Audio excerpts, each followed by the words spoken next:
નિલેશજી, સ્વાગત છે આપનું. અને સૌથી પહેલાં એક વ્યૂ આપનો લઈ લઈએ. જે રીતે એસટીટી અને એલટીસીજી ટેક્સમાં જે વધારો કરવામાં આવ્યો છે, ગઈકાલે આપણે જોયું બજેટમાં જે રીતે અહીંયા અનાઉન્સમેન્ટ કરવામાં આવી છે, કઈ રીતે આને સમજવું જોઈએ અને તમે કઈ રીતે જોઈ રહ્યા છો?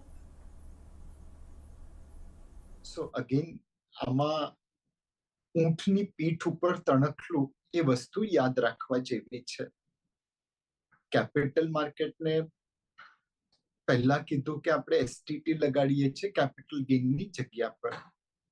પછી 2018માં કીધું કે એસટીટી સાથે કેપિટલ ગેઇન્સ ટેક્સ પણ આવે છે 10% અને 15% શોર્ટ ટર્મ અને લોંગ ટર્મનો.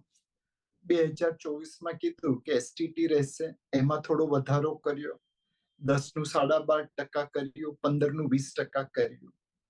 આ બધી ચીજો માર્કેટે એબ્સોર્બ કરી લીધી છે. પણ ઊંટની પીઠ પર છેલ્લું તણખલું નહીં મૂકતા, નહીં તો પીઠ ભાંગી જશે.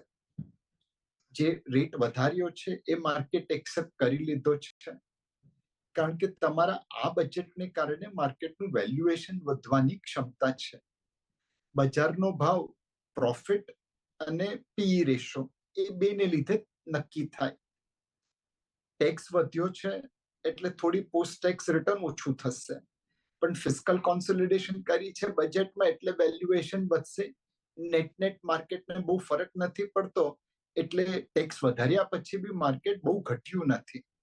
પણ ઊંટની પીઠ ઉપર છેલ્લું તણખલું નહીં મૂકતા. જી સર, આ તો થઈ એસટીટી એલટીસીજીની વાત, પણ ઓવરઓલ બજેટને આપણે જોઈએ તો જે રીતે અનાઉન્સમેન્ટ કરવામાં આવ્યા છે અને જે ક્ષેત્ર પર ખાસ કરીને ફોકસ રહ્યું છે, તમે કઈ રીતે જોઈ રહ્યા છો ઓવરઓલ બજેટને? આ બજેટમાં એક ત્રિવેણી સંગમ છે. એક ફિસ્કલ કોન્સોલિડેશન સાચવીને રાખ્યું છે.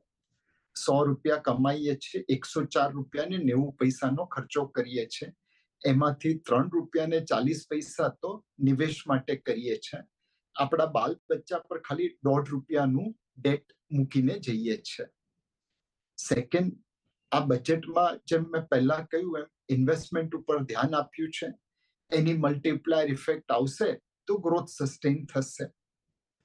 ત્રીજું, એમ્પ્લોયમેન્ટ જનરેશન, રોજગારી વધારવા માટે સ્કિલિંગ પર ધ્યાન અપાયું છે. ઇન્સેન્ટિવ આપ્યા છે પ્રાઇવેટ સેક્ટરને કે એમ્પ્લોયમેન્ટ વધારે. એમ્પ્લોયમેન્ટ વધશે તો ઓટોમેટિકલી ગ્રોથ સસ્ટેન થશે અને ગ્રોથ ઇન્ક્લુઝિવ થશે. સો આ જે ત્રિવેણી સંગમ છે, ચાદર જેટલા જ પગ તાણવા, ઇન્વેસ્ટમેન્ટ ઉપર ધ્યાન રાખવું અને રોજગારી વધારવી એ બજેટની સારી વસ્તુ છે.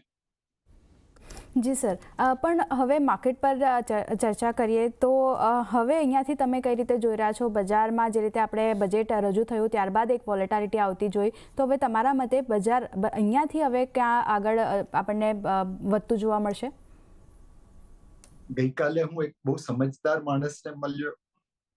એમણે કહ્યું કે નિલેશભાઈ, બજેટ આવ્યું ને બજેટ ગયું, આપણે આપણી કંપનીઓ ઉપર ધ્યાન આપીએ, કારણ કે કંપની પૈસા કમાશે તો માર્કેટ ચાલશે. Stocks are slaves of earning power.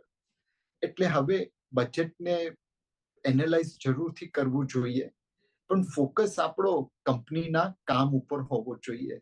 જો કંપનીનો નફો વધશે તો સ્ટોક પ્રાઇસ બી આજે નહીં તો કાલે વધશે. So let's focus on corporate earnings. આજે રિઝલ્ટ આવ્યા છે અત્યારના જૂન મહિનાના, એ એક્સપેક્ટેશનની આસપાસ આવ્યા છે અથવા થોડા ઓછા આવ્યા છે. અને એટલા માટે જરૂરી છે કે ફેસ્ટિવલ સિઝનની અંદર કોર્પોરેટનું મોમેન્ટમ પકડાય અને ત્યાં એ લોકોનો પ્રોફિટ ગ્રોથ આગળ વધે એના માટે પ્રયત્ન કરે. જો કોર્પોરેટ ક્ષેત્રમાં પ્રોફિટ ગ્રોથ આવશે, ગવર્નન્સ સ્ટાન્ડર્ડ ફોલો કરશે અને લિક્વિડિટી બજારની આવી જ રહેશે તો ડેફિનેટલી માર્કેટને આગળ વધવાના ચાન્સ છે. બટ એક વસ્તુ યાદ રાખો કે માર્કેટે ઘણું બધું રિટર્ન કોવિડ પછી આપી દીધું છે. આ સસ્ટેન કરવું મુશ્કેલ છે. મોહમ્મદ અઝરુદ્દીનને 3 ટેસ્ટમાં 3 સેન્ચુરી મારેલી, પછી ચોથી ટેસ્ટમાં સેન્ચુરી નહોતી મારી. સેમ ચીજ માર્કેટમાં બી થશે. કોવિડ પછી સેન્ચુરી મારી દીધી છે, હવે સેન્ચુરી મારવાના ચાન્સીસ બહુ જ ઓછા છે. જી સર, તો આની સાથે જ નિલેશ સર, આભાર આપનો સમગ્ર અમારી સાથે ચર્ચા કરવા બદલ અને માર્કેટ પર તમારો વ્યૂ શેર કરવા બદલ. તો આપણે